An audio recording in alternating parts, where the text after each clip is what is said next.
بیچاری کئی روز سے دم توڑ رہی ہے، ڈر ہے خبر بد نہ میرے منہ سے نکل جائے، تقدیر تو مبرم نظر آتی ہے ولیکن پیران کلیسا کی دعا ہے کہ یہ ٹل جائے۔ تو پہلی بات میری ختم ہوئی، عالمی نظام خلافت دنیا کی تقدیر مبرم ہے، ہو کر رہے گی، اس میں کسی صاحب ایمان کو کوئی شک، کوئی شبہ، کوئی ریب نہیں ہونا چاہیے۔ البتہ اس کا اب دوسرا پہلو کیا ہے، اس کا آغاز کہاں سے ہوگا؟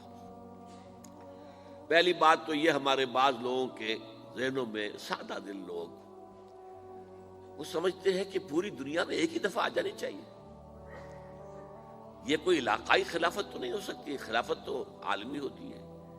ان سے میں کہتا ہوں عالمی خلافت کب تھی جناب؟ یہ تو نہ خلافت راشدہ میں عالمی تھی، کیا ہندوستان شامل تھا اس میں؟ کیا چین شامل تھا؟ کیا یورپ شامل تھا؟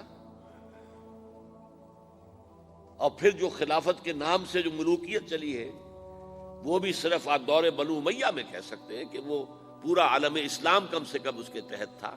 بعد میں خلافت عباس، بنو عباس میں، اور فاطمیین کی خلافت میں، اور آل عثمان جو ہیں آٹومان ٹرکس کی خلافت میں ٹکڑے تھے، حصے بکھرے تھے، کوئی مانتا تھا، کوئی نہیں مانتا تھا۔ اور سب سے بڑی بات یہ، اگر ایک دم پوری دنیا پر خلافت قائم ہو سکتی تو حضور کے دست مبارک سے ہوتی، لیکن نہیں ہوئی۔ نتیجہ کیا نکلا؟ ایک ملک میں حضور نے قائم کر دی، جزیرہ نما عرب، یہاں خلافت قائم ہو گئی، حضور خلیفہ ہے۔ اس کے بعد آپ کے خلفائے راشدین نے پھر اس کو وسعت دی، شرقاً غرباً شمالاً، 3 کالمز نکلے ہیں فوجوں کے، صحابہ کرام کے، 3 کالمز، ایک ایسٹ ورڈ، ایک ویسٹ ورڈ، ایک نارتھ ورڈ۔ ایک عراق کو فتح کرتے ہوئے ایران میں پہنچ گیا، خراسان تک چلا گیا، ایک شام کو فتح کرتے ہوئے اور پھر سینائی پیننسولا سے ہو کر افریقہ میں داخل ہوا اور اٹلانٹک تک پہنچ گیا، تیسرا سیدھا شمال میں گیا، لیکن یہ زیادہ دور نہیں جا سکتا تھا، کوکیشین ماؤنٹینز آ گئے، کوہ قاف، اس زمانے میں تو یہ یوں سمجھیے کہ امپیسیبل تھا نا، کوہ قاف، لہذا وہاں آ کر رک گیا۔ اب بھی یہ ہوگا، کسی ایک جگہ سے شروع ہوگا پھر پھیلے گا، اس کے سوا کوئی چارہ کار ہے ہی نہیں۔ اگر ہر جگہ پوری دنیا میں ایک ہی وقت میں ہو سکتا تو حضور کے دست مبارک سے ہوتا صلی اللہ علیہ وسلم۔ اب وہ نقطہ کون سا ہوگا، نقطہ آغاز کون سا ہوگا؟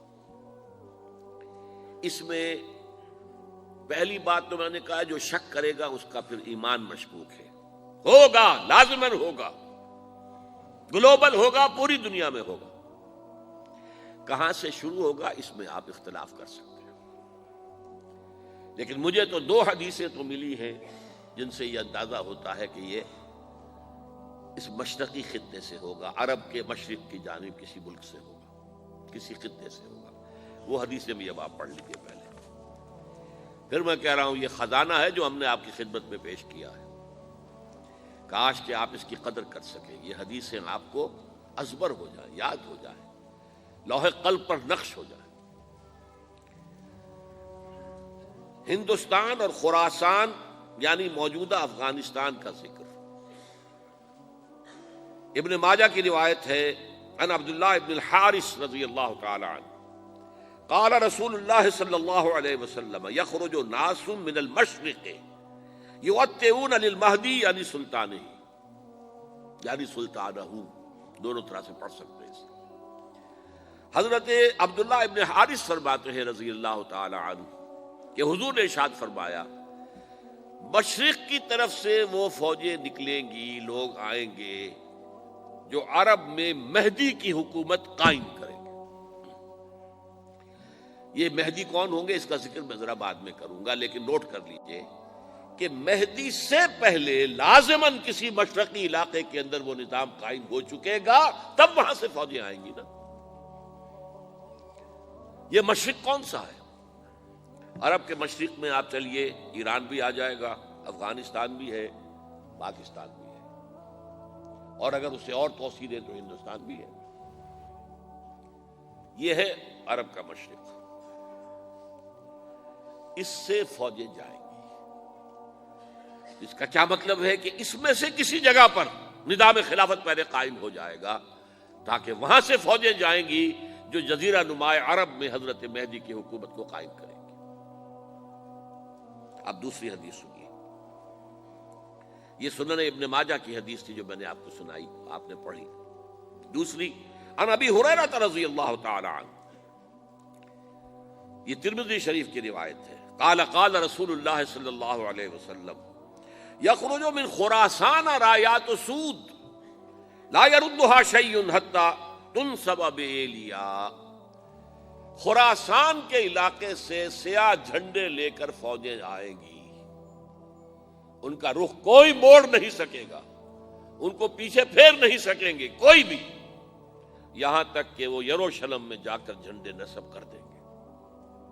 ایلیا حضور کے زمانے میں یروشلم کو کہتے تھے۔ یہ یروشلم تھا جب حضرت سلیمان کی حکومت تھی اور یہاں پر معبد سلیمانی، ہیکل سلیمانی قائم ہوا، پھر یہ یروشلم ہی رہا ہے تاریخ میں، یہاں تک کہ سن 70 عیسوی میں جب ٹائٹس رومی جنرل نے اس کو گرایا، ختم کیا، سیکنڈ ٹیمپل گرا دیا اور یہاں سے یہودیوں کو کہا نکل جاؤ یہاں سے، کوئی یہودی باقی نہیں رہا، تب بالکل تہو بالا برباد کر دیا۔ اس کے کوئی 150 سال بعد ہیڈریان، رومن ایمپرر ہیڈریان، اس نے پھر دوبارہ آباد کیا اس شہر کو۔ 150 سال تک یہ بالکل بنجر اور بالکل غیر آباد پڑا تھا۔ اب ہیڈریان نے جب آباد کیا تو اس کا نام ایلیا رکھا، اب یروشلم نام نہیں تھا۔ تو حضور کے زمانے میں پھر اس کا نام ایلیا تھا، اور اب اس سے کیا معلوم ہو رہا ہے کہ یہ یروشلم مسلمانوں کے قبضے سے اس وقت نکلا ہوا ہوگا۔ ایک دفعہ پہلے نکلا تھا، سن 1099 عیسوی میں مسلمانوں کے ہاتھ سے نکلا، کروسیڈرز عیسائیوں نے آ کر اس کو قبضے میں کیا، لاکھوں مسلمانوں کو مارا، قتل کیا۔ اس کو 1187 عیسوی میں واپس لیا ہے۔ کس نے لیا ہے؟ صلاح الدین ایوبی، کرد۔ عرب کھوکھلے ہو چکے تھے، عربوں نے کھویا، واپس نہیں لے سکے، بہت حکومت کر چکے تھے، 400-500 برس کی حکومت کر کے، اور ان کے عیش اور ان کے آرام، اب ان میں جان نہیں تھی کہ وہ واپس لے سکے۔ واپس لینے والا گرم کرد خون تھا، صلاح الدین ایوبی۔ تو گویا کہ اب آپ سمجھئے کہ 88 برس تک عیسائیوں کا قبضہ رہا یروشلم پر۔ اب 1967 میں یہودیوں نے قبضہ کیا ہے، اور اب 38 برس تو ہو گئے، 88 نہیں تو 38 برس تو ہو گئے، لیکن وہ دور آئے گا کہ اب پھر لیں گے۔ لینے والے عرب بھی نہیں ہوں گے، خراسان کے علاقے سے فوجیں آئیں گی۔ یہ خراسان کیا تھا؟ ایلیا تو میں نے آپ کو بتا دیا، یروشلم کا نام ہے۔ خراسان اس زمانے میں ایک بہت بڑے ملک کو کہتے تھے، کچھ حصہ پاکستان کا بھی اس میں شامل ہے، کچھ حصہ ایران کا بھی ہے۔ ایران کے اس حصے کو اب بھی خراسان کہتے ہیں، وہ ایک صوبہ ہے۔ خراسان ایک صوبہ ہے ایران کا، چھوٹا سا۔ پاکستان میں خاص طور پر یہ جو علاقہ مالا کنڈ ایجنسی کہلاتی ہے، اس سے اوپر جتنا علاقہ ہے، اور یہ جو واخان کی ایک پٹی آتی ہے اوپر، واخان افغانستان کی ایک پٹی سی دم سی چلی آتی ہے جو جا کر چائنا کی سرحد سے مل جاتی ہے، یہاں سے لے کے یہاں تک یہ جو مالا کنڈ کا وہ درہ ہے اور پہاڑ ہے، یہ بھی خراسان کا حصہ ہے۔ باقی تقریباً 2/3 آف افغانستان ساؤدرن حصہ نہیں ہے خراسان کا حصہ، یہ سیستان کہلاتا تھا، یہ خراسان نہیں ہے۔ لیکن یہ کہ اوپر کا 2/3 آف افغانستان، اور اس کے ساتھ یہ جو عرب، جو اب یہ ترک ممالک آزاد ہوئے ہیں سوویت یونین کی ڈسولوشن کے ساتھ، یہ سارا علاقہ کہلاتا ہے خراسان بزرگ، دی گریٹ خراسان۔